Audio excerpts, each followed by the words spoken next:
Hey team, what's going on? And welcome to another episode of the Lifestyle You podcast. It's your host, Lacey Iskra. And on today's episode, I am coming to you live from my Airbnb in Arizona, Scottsdale. I actually have a business conference here this coming weekend. So it'll be last weekend, I guess, by the time you guys are listening to this.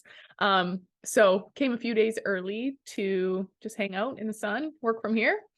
So it's been really fun, but still got to do the work, still doing the podcast. And so on today's episode, I am going to share with you things that I have changed about my lifestyle since working with my health coach. So I've talked about it a few times on here, but if you aren't familiar, I am currently working with a health practitioner, and she is helping me with my gut and all of my health issues that I have recently uncovered. And the main reason I reached out to her was my autoimmune disease, psoriasis. And so we've been doing labs and just following some protocols and things like that to hopefully get me feeling better. Because when my labs came back, I did a GI map, which is a stool test. And then I also did a hair test, an HTMA test. And then I'm also actually doing a Dutch test later this month, which will test for hormones.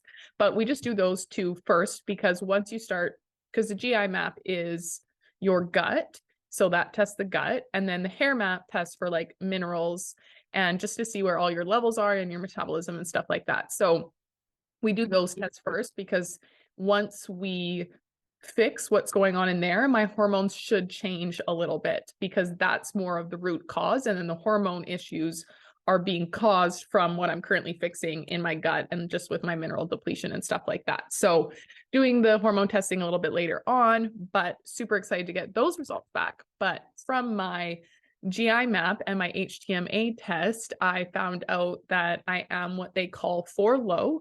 So I'm low in all of the essential minerals that we need to survive, which I believe, I should have wrote this down, I don't have notes, but I believe it's sodium, magnesium, calcium, and there was one more that I'm really low in that that's not coming to me. But basically I'm low in all of the most important minerals, which just tells me that my body wasn't absorbing them, because I eat a very nutrient dense, clean diet for years. And so I know I'm getting those minerals in through food, but my body and gut is just not absorbing them from issues, because I was actually on a lot of antibiotics in my first 2 years of life, which just destroyed my gut microbiome. And then over the course of my life, it's just kind of progressively got worse and worse. And now I'm dealing with these issues. So that is why I wanted to hire the coach. We did those tests. I got my results back. And here are some of the things that I've changed for my lifestyle since working with her. And it was interesting to even just reflect on my journey since starting with her and make this podcast, because you just think you know everything until you realize you don't. And obviously I've shared like my journey, which started probably 12 years ago now, and just through all the different phases that I've been through, just the different diets that I've tried, the different like fat loss pills that I've tried. And it's just like, as soon as I think I figured it out, I just find out something else is going wrong. And so I have very good confidence that this is kind of like the final ticket to being a super healthy, well-rounded person. And it's just kind of exciting to know that, like, I do feel confident that I am now on the right path and I'm doing the right things. And I'm hoping by the end of the time that I'm working with her, that I will just be 100% healthy and ready to go. So I have changed a few things about my lifestyle that I have been doing over the course of the last 5 years that I thought was correct and I thought was serving me, only to find out it wasn't. And I also just want to preface this by just stating that there is so much information out there, and it is really hard to know what to do or what's right for you. And so I highly suggest just always doing your own research, but also always looking at it from multiple angles, I guess, because whatever you want the answer to be, you will find that to be the answer when you research. So if you want keto, if you're like following keto and you want keto to work and you research keto, you will find evidence that keto works. if you want to be vegan and you like eating vegan and you want vegan to work, you will find information that vegan works. So everything kind of contradicts itself, which is just lovely.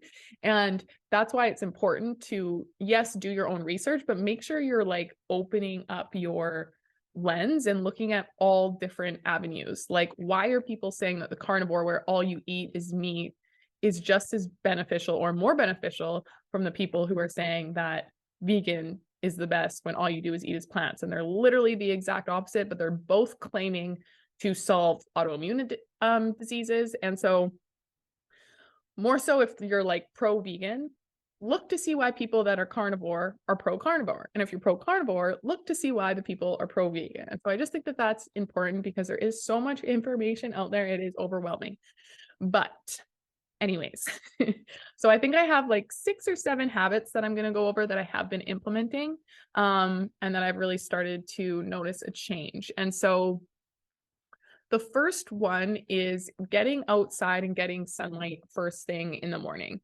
For the past year, I was in a pretty good habit of just going for a walk first thing in the morning. It's part of my morning routine. I really like to do it. But to be honest, a lot of the time I was doing it while it was still dark out because especially in the winter, it doesn't really get light out till 7 a.m. and I wake up at 6. So I would just go for a walk around my block. It's about a 20-minute walk and I do that every day, but I wasn't prioritizing doing it in the morning when the sun was out. And I've just found this to help so much with my sleeping pattern, which is interesting. And I did some research on this, but when you go out and get daylight or sunlight first thing in the morning, it releases serotonin, which is the feel-good hormone, which obviously we want a lot of, but it's also the precursor to melatonin.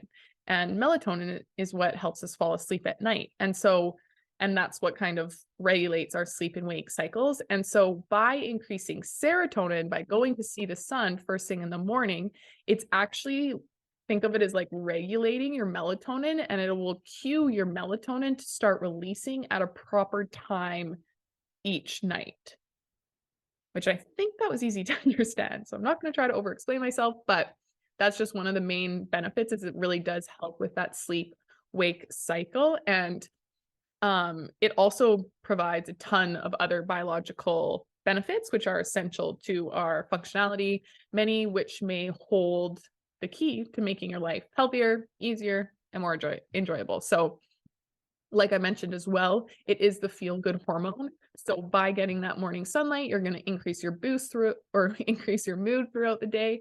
And it's also been shown to fight depression. So super, super important, especially in these winter months where there is so little daylight for us, to try to prioritize morning sun. And if you can't get morning sun, don't just throw this idea out. Try your best if you have a walk or if you have a break during work, either on your lunch break or if you have a little coffee break, just get outside, sit outside. Even sitting by a window where the sun is going to be on you really does make a difference and will impact those serotonin and melatonin levels.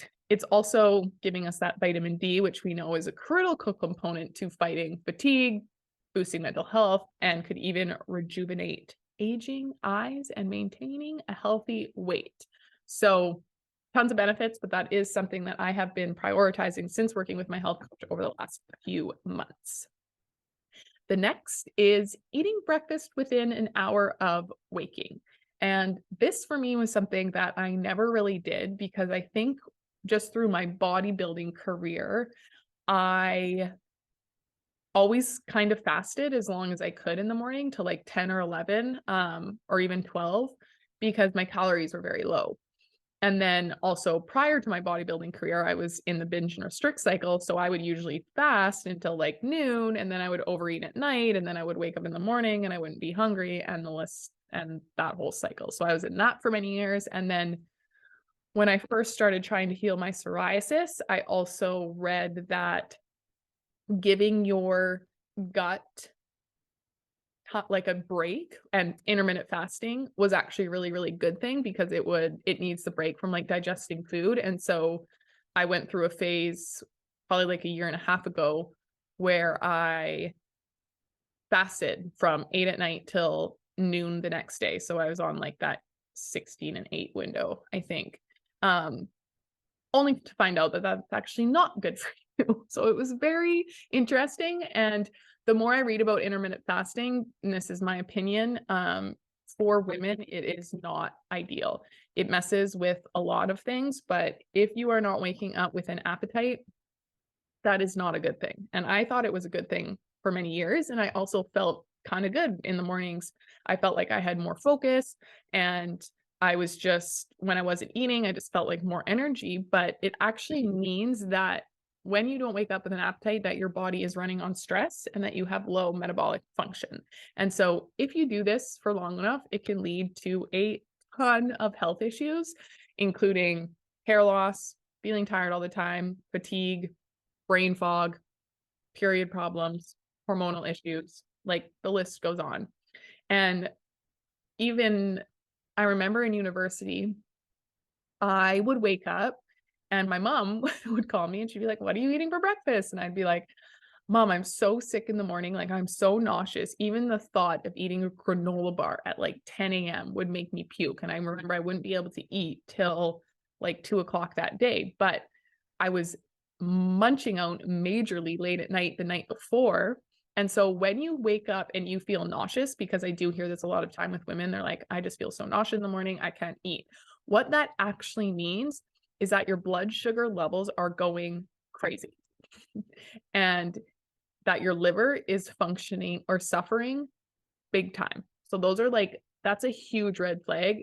Not being hungry in the morning is not a good thing, but especially if you feel so much like sick to the point of you don't want to eat, that means your liver's suffering. It needs help. You need to help it out, and that your blood sugar levels are crazy.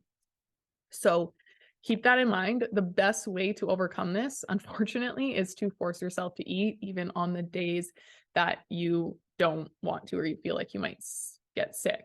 Over time, it will get easier and you will start to get an appetite in the morning, but there's lots of things that play into this. So it's like, usually this happens when people are binging late at night. They wake up feeling like this, or they're just eating a lot of like straight carbs or straight protein right before bed, and they're not balancing out their blood sugar levels. And there's lots of ways that you can actually balance your blood sugar throughout the day as well.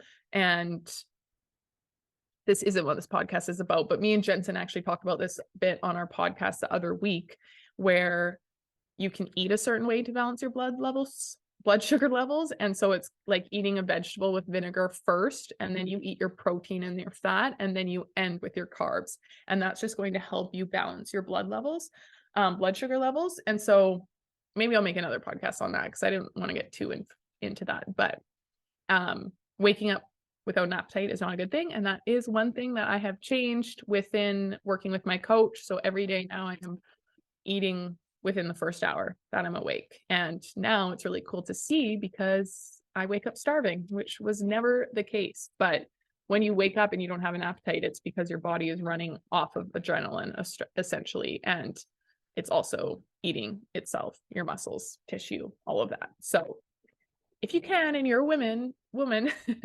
highly recommend eating breakfast first thing in the morning. It is a little different for men because they don't have the same hormones as us. And so they can get away with it a little bit more than we can, but it's not ideal. So that's another thing that I've changed. Another thing that I've changed is just adding minerals to my water. And so I have been filtering my water for a long time. I just have a water filter, but I wasn't actually adding any minerals to it. And that was a big mistake. So I now add water or minerals to all my water. You can just buy them online if you are interested in that. If you do filter your water, you do need to add minerals to it. You can just shoot me a message on Instagram and I can send you the link to where I got mine. But that's been interesting, because it turns out you probably don't need as much water as you think if you're getting the proper minerals in. And a lot of our water is packed with toxins, to be completely honest, which sucks. So it's important to filter it, but then you kind of have to add the good minerals back in. So that's another habit that I've started doing. The next habit is drinking coffee only after breakfast, if at all. So I don't know if you remember this, but a couple months ago now, probably like 6 or 7, I did a cleanse, um, the medical median cleanse, and I did a podcast on it. But in that cleanse, I had to give up coffee. And I wasn't a big coffee drinker in the sense that I never had like 3 cups a day or anything like that. I was just completely consistent with my coffee consumption, and it was the first thing that I would do every morning. So I was one of those people. I would wake up straight to the coffee machine. Like, I wouldn't look in the mirror, I wouldn't brush my hair. It was like waking up half asleep to the coffee machine, pour my coffee, go and journal. And so when I did that cleanse, I had to come off of coffee. And so it was the most insane experience ever. My withdrawals were insane, and I was very surprised because, like I said, I wasn't a huge coffee drinker. I just never missed my morning cup of coffee for probably 10 years. And I can remember my lower back where my adrenals are, like, completely cramping up. It was crazy. Had a major headache for 4 days. It didn't go away. It was awful. But that was kind of like a rude awakening to me. Like, okay, maybe I do need to take a break from coffee. So I haven't really been drinking coffee since then. I do have the odd one, or I have the odd coffee, maybe like one a week. But now I will never ever do it before breakfast. And so if you're someone who drinks coffee before breakfast, I highly recommend not doing that. It kind of goes back to my last point of when you wake up and you don't eat, you're in a constant state of stress. Your body has been fasting for a while. It needs some nutrients. So if you just it's like pouring gasoline on the fire, essentially pouring coffee down there. It's just going to make your adrenals even go more crazy. And so highly recommend, if you can, eating breakfast within the first hour and then having your coffee after. And the other kind of cool thing that I've learned is to also not drink black coffee, because it just gets absorbed really quick. It spikes everything really high. And what you actually want to do is add some sort of creamer or milk alternative, and like honey or maple syrup, because you want to almost balance it out a little bit. So having a little bit of fat from the milk and then the carbs from the sugar actually helps you. So that's another thing. When I do have coffee, I now add cream and maple syrup, which it just feels like it's been years since I haven't put fake artificial crap in my coffees, because I didn't want to have maple syrup because maple syrup had too many calories and blah, blah, blah. But it's actually a good thing. So that's another thing. And then another thing that I've talked about a few times on Instagram is drinking my adrenal cocktails. So I've been supporting my adrenals with those, and it's literally one of the most efficient, delicious, and affordable ways to supplement your health without an actual supplement.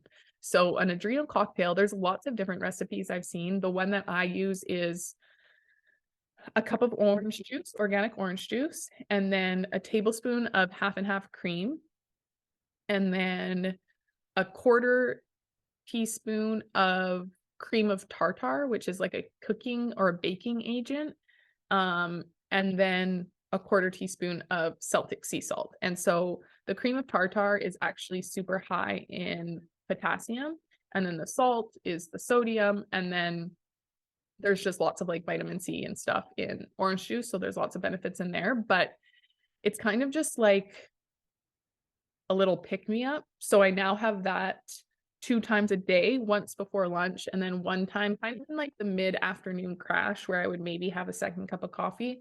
I've now swapped that off with adrenal cocktails. And if you can make any change, I highly, highly recommend making this change and just incorporating adrenal cocktails into your life. Like I said, there's lots of recipes out there. If you don't like orange juice or can't have cream or whatever, just Google them. There's lots of different ones up there, but it's cool to notice the actual like pick me up effect, because that's what your adrenals are lacking, and that's why you feel tired. And so when you give them exactly what they need, instead of making the problem worse and just giving them coffee and kind of putting a band-aid on it, it actually is very beneficial. So, super important. And also, when I mentioned before in my tests, I was low in sodium and potassium, and that's what adrenal cocktails are high in. So that's some of the body's main electrolytes, and are easily depleted under stress. So if you have a high stress job, high stress family life, whatever it may be, your adrenals are probably suffering. I would say most people's are, just because of the state of the world that we live in. It's very like go, go, go. We don't really ever take time to just slow down. So most of our adrenals are probably under some stress and could really, really use some support. And kind of on the same topic of that or umbrella is I also drink coconut water daily. So I drink about half a liter of coconut water every day. Same thing, very high in potassium. There's actually so many benefits to drinking coconut water each day. It's kind of cool, but think of it as like it has lots of our electrolytes that we need in it. So think of when people drink like Gatorade at sports games, it's kind of like the way healthier, natural, what's the word I'm looking for? Alternative to that. So eating more potassium rich foods will help you just get rid of a lot of issues. And due to the presence of potassium and calcium in coconut water, it is believed to like lower cholesterol, maintain a healthy heartbeat. It's also really helps with detoxing. So coconut water provides the hydration and electrolytes to detoxify our body, which is really cool. And food toxins are built up in our body due to just like junk food and, well, really just junk food and the pollution. And as a result, the biological process in our body. So it just kind of gets built up in there, and a glass of coconut water is a detox and will help cleanse the toxins and rehydrate the body while making you feel refreshed. So I love it. Not everyone likes coconut water. I do feel like when I first had it years ago, I didn't like it. I do think it's a little bit of an acquired taste that you kind of learn to like, but I love it now. I don't go a day without it. So that's another change that I've made. And then the last, or maybe it's not the last, but another thing is supporting my drainage pathways, which, to be completely honest, I was completely in the dark about. I had no idea that any of this was even necessary or needed. But the way that your body gets rid of toxins is through your drainage pathways. And so we have a whole bunch of different drainage pathways in our body. And so we have like the colon, we get rid of toxins through there. We have our liver and our bile ducts. We have our lymphatic system. And so our organs and our tissues, and then our cells. And so these are all different ways that we get rid of toxins. So think of like we get rid of toxins when we sleep, we get rid of toxins when we breathe, we get rid of toxins when we sweat, and when we go to the bathroom. So if any of these are blocked, which for a lot of people they are, then it's hard for your body to remove toxins. And it's just because of the environment we live in with so many toxins, they block up our drainage pathways so much where we can't get rid of those toxins anymore. And so supporting our drainage pathways in any way that we can is super, super important, especially if you're dealing with any health issues, which, to be honest, I feel like almost everyone in today's world has some sort of health issue, whether you're aware of it or not. So it's super important to start incorporating some of these into your day-to-day life. But on that note, the ones that I kind of do on a regular basis now are castor oil packs, dry brushing, infrared sauna, and coffee enemas. So castor oil packs are really cool. So it's an easy and effective, basically a home therapy that you can do on a regular basis to improve your lymphatic drainage and detoxify the body. And it actually is like a seed plant. Castor seed plant is native to India, and it only comes from castor seed, and it is comprised of fatty acids. And so it looks like a bottle of oil, basically. And when it's applied topically, so onto your skin, it is absorbed through the skin into the tissues below it, and the heat applied helps to drive the castor oil into deeper levels. And then the castor oil will increase lymphocyte production and increase the circulation of the lymphatic system. So it just completely helps out your lymphatic system. And that system is like a sewer system for the body. So toxins, infections, metals, dead cells, and debris from all over the body are collected and cleaned up by the lymphatic system, then brought to the liver for filtering and emptying out of the colon. So it is super, super important. And when our lymphatic system isn't working effectively, waste and toxins can build up. This can lead to depressed immune system, inefficient bowel movements, worsening of food sensitivities, and ultimately leading to inflammation and disease. So lots of times it can lead to cancer. It's just not good. So castor oil packs can increase lymphatic drainage, so it can help promote that, and it can detoxify the body, strengthen the immune system, and just improve your health overall. So what a castor oil pack is it just looks like a giant pad, to be completely honest. It's like, trying to think of how big it is. If you're watching this on video, it's like this big. And you just wrap it around your body and you put oil on the pad. And then you wrap it around your abdomen. You can actually put it in different areas. I usually put mine over the liver to just help with the liver support. And you just put it over there and you wear it up for at least an hour, but you can sleep with it. It's super comfy. It doesn't really feel like there's anything on it. Almost looks like a waist trainer, like a half of a waist trainer. But you don't tie it up as tight as a waist trainer or anything like that. But it's just it was so like mind-boggling to me that putting oil on this pad on top of my liver was like pulling toxins out. Like it's just a crazy concept to think about, but it's very cool. So I've been doing those consistently.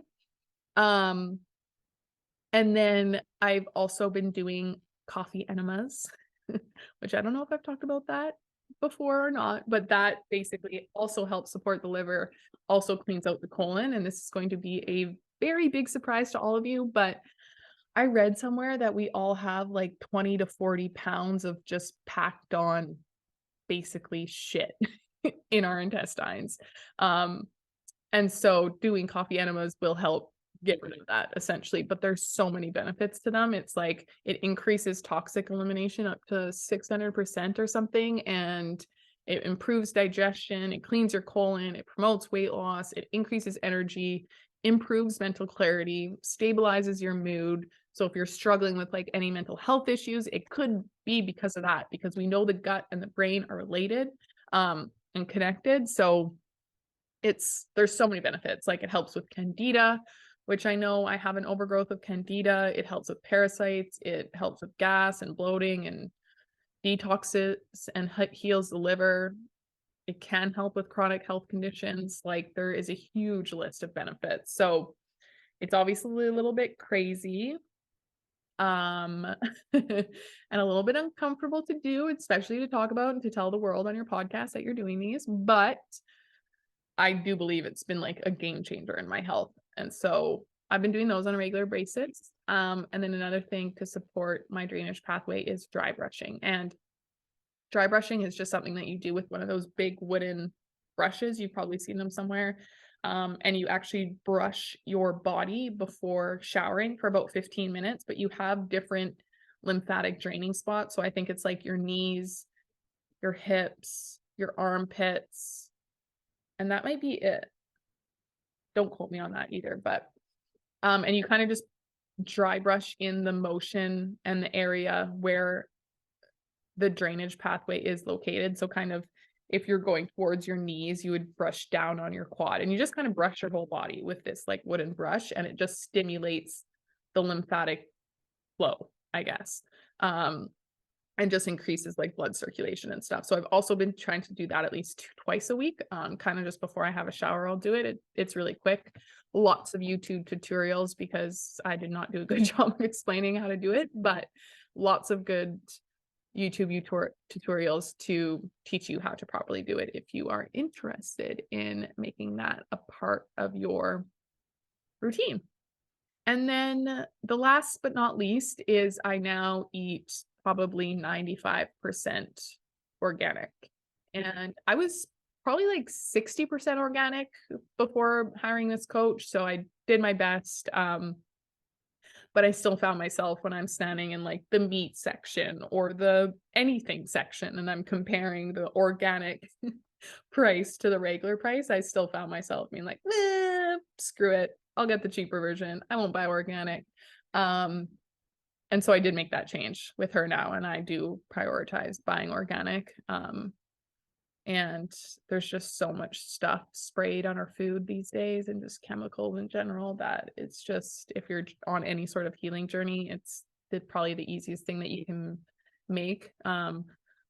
Obviously it is quite the difference in price, so it's not in everyone's means, but I'm just such a promoter in and believer in thinking about being reactive with things with health proactive instead of reactive. And right now I'm basically reacting because I'm sick. Like, I have an autoimmune disease, I have no energy, I don't feel that good most days, I have brain fog. And so I'm reacting to all of those issues that I avoided for all of the years, maybe because I didn't buy organic. And so now it's like, I would much rather invest my money into things like that instead of going out to eat twice a week or buying new shoes every month or whatever it is. It's like, I can afford organic because I choose to afford organic and I don't spend my money elsewhere. If that makes sense, because I'm just prioritizing my health, because even now, just going through my health journey and with all these issues, it's like, health is wealth, baby. And if you don't got your health, you don't got nothing.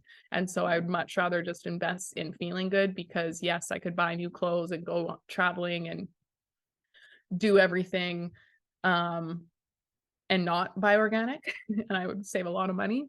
But at the end of the day, I'm not going to be able to enjoy anything that I bought if I'm not healthy. You know what I mean? So it's just kind of like weighing your priorities, because, and I do know it's not in the means for everyone, and people are just getting by not buying organic and not traveling or buying new clothes or anything like that. But for me, it was just a priority shift that needed to happen. So I made that happen. So that's it. Those are just a couple of the habits that I've implemented since being on this health journey. Just like with everything, try one habit at a time. I was very lucky where I entered this program. I already have a very good foundation of habits. And so a lot of these habits I just stacked onto other ones. So it's like getting morning sunlight. Sweet. I already go for a walk. I'll just go a little bit later. Or drinking coconut water. I always drink a gallon of water in the afternoon. I'll just swap that with coconut water. So I already had a lot of good habits in place, which allowed me to take on a lot of these new habits without much hesitation. But if tomorrow you tried to do everything I just listed and you haven't even been like drinking your few liters of water every day, like, don't set yourself up for failure like that. It's just like, choose one, do that for a few months till it becomes easy. And then once it becomes easy, choose another one, implement that. Everyone really needs to get away from the fact of thinking that they can do everything and it's going to be super easy all the time, because that's just not the case. So I highly recommend implementing some of these, and just take your time. There's no rush. It all will make a difference. And in like a year or two from now, you will be super, super grateful that you started. So as always, if you have any questions or want even just some more information about anything that I talked about today, I do have a couple of resources for you. So you can just shoot me a message on Instagram. My Instagram is LACEEISKK, and I'll pass that over to you. But I hope you all have an amazing day, and I will talk to you next week.